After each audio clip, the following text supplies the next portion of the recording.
precision. They were specific about what body parts and internal organs they wanted. They removed the left eye, the left ear, the lips, the tongue, and the jawbone. In the upper torso, 2 drainage holes were perfectly cut into the chest, and the entire rectum tract had been cored out, leaving a large gaping hole, similar to how an apple core remover will slice out the center, leaving the outside fully intact. Further perplexing is the fact that there was no blood. It is clear that the Google.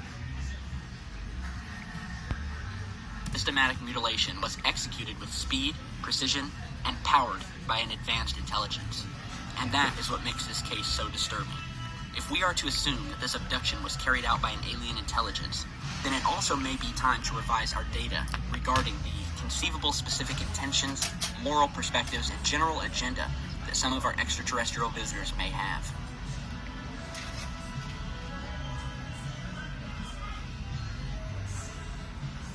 In 1998, 4 years after the body was found, Zapata Garcia and Dr. Rubens Guess revealed to the public the first time the information about the case. The body was found in the Guaraparanga Reservoir, located in the southern area of Sao Paulo, Brazil.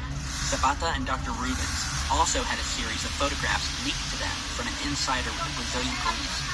Upon inquiring with the police about the case, surprisingly, the head of primary investigation offered his files on the case.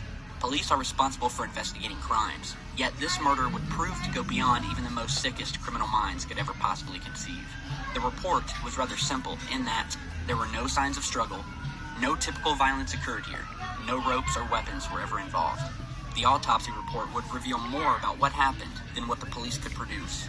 The autopsy report states, "We observed the removal of the right..."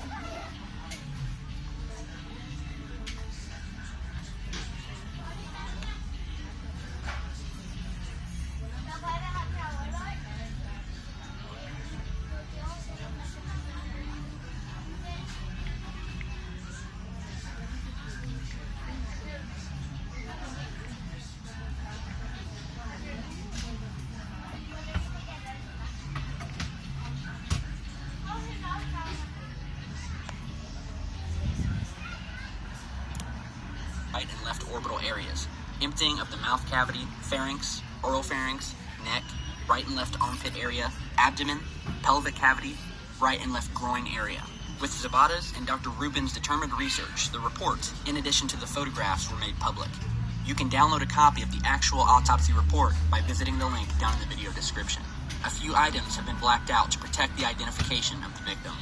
In addition to the shocking photographs, the fact that the official autopsy report blatantly states that the victim was subject to incisions and use of, quote, sucking devices, elevates the case to the levels beyond most disturbing monstrosity to ever occur to a human being, and disturbing in more ways than one of which is the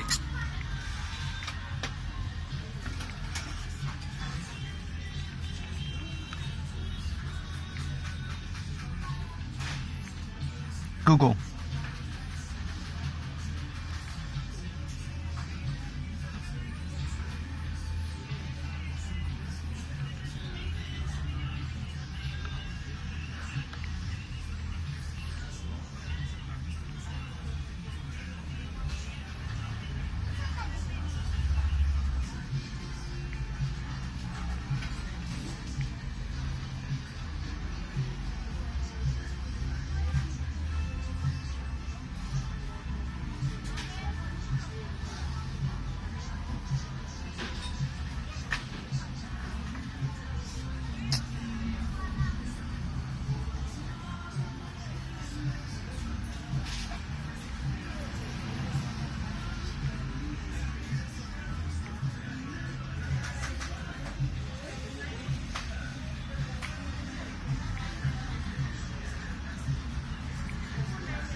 extraction of body parts and the use of sucking devices, and the second is that the beings responsible are likely not from this planet, the perpetuators of this crime.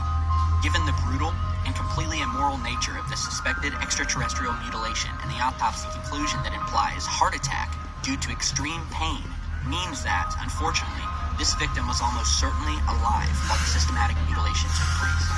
And consider the psychological profile at work here. It is clear that the beings who did this have no regard for morals or human life. They were precise. This was systematic. This was efficient. The intelligence behind this did not care about the pain this victim would suffer. This was an agonizing death, to be sure. Could humans do this? If you are skeptical about the assumption that this mutilation was the work of extraterrestrials, then we have to ask, who or what else could have done this? Firstly, would agencies within the government abduct us? Given what we know about the intelligence apparatus over the U.S. government, the better question is, do these agencies have the technology to do so? And do they have the technology to extract body matter in such a systematic and effective way?